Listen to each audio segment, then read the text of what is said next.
There is really, at some level, in some ways, not really two parties in this country that are Democratic and Republican parties. There is the money party, and there is the people party. What I heard during the campaign in a district that's supposed to be the 16th most conservative district in the United States is that people from both sides of the aisle are pretty much fed up with Washington and the logjam. It's something that we came to call pioneer pragmatism. You know, in the Old West, we always think it's John Wayne striding down the street. Well, in reality, sometimes it was an individual doing things. Sometimes it was you and your neighbors. Sometimes it was the whole community. It was whatever worked. Because if it didn't work, feedback was pretty immediate and dramatic. You died. So I think what we're seeing here, particularly in the Rocky Mountain West, and I know Dave's going to comment on this, is a resurgence in politics that doesn't require these silly dogmatist tests. And they are silly. Gods, guns, and gays. I believe in God, I own a gun, and the Constitution of the United States of America covers everybody. Thank you. So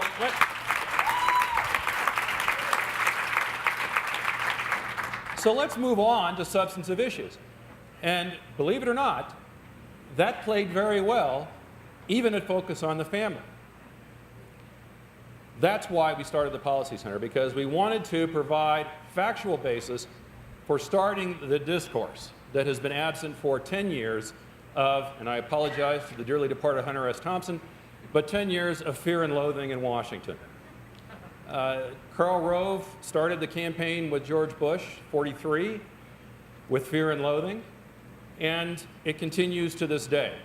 That's why we started the Policy Center, because we wanted to provide factual basis for starting the discourse that has been absent for 10 years of, and I apologize to the dearly departed Hunter S. Thompson, but 10 years of fear and loathing in Washington. Karl Rove started the campaign with George Bush, 43, with fear and loathing, and it continues to this day. We are now, I think, at the end of, or the pinnacle of, or whatever you want to call it, the end of a 30 to 35-year class war that has been going on in this country. And those are not really my words, those are Warren Buffett's words. Right? He says there is a class war going on in this country, and this is Warren Buffett, this is what he said, is my class is winning. Now, that class war affects all regions and all races in all sorts of different ways. So I don't think that there is necessarily a mutual exclusivity to it all. But let's get very practical. You're running for Congress in the Rocky Mountain West. You want to be part of this pioneer pragmatic moment that you're talking about, Jay.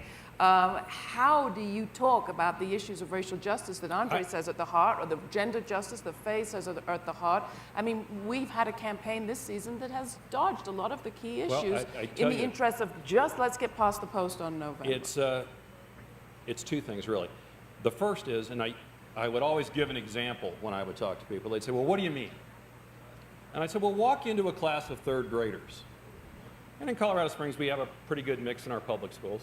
Not great, but pretty good. Let's say you're 80 years old, and I've told you that one of the kids in that room is going to invent a pill that's going to allow you to continue living. Mm-hmm. Pick the kid.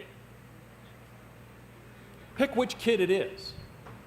You can't do that in third grade. Well, then why would you not, as a pragmatist, provide hope and opportunity for every one of those kids? Because you want to make sure that when you're 80, that kid's there. Let's just say what nobody wants to say at this convention, which is that the Democratic Party still faces a schism over who it goes to bat for, whether it goes to bat for money or whether it goes to bat for people. You know, I talk about this a lot in my book. There is really, at some level, in some ways, not really two parties in this country that are Democratic and Republican parties. There is the money party, and there is the people party. And right now, you've got a situation where the money party controls most of the Republican Party and somewhere between a third and a half of the Democratic Party. And so if we're going to address issues like globalization, like immigration, like wages, like educational equality, all of these issues, we need a party, first and foremost, that is willing to be the people party.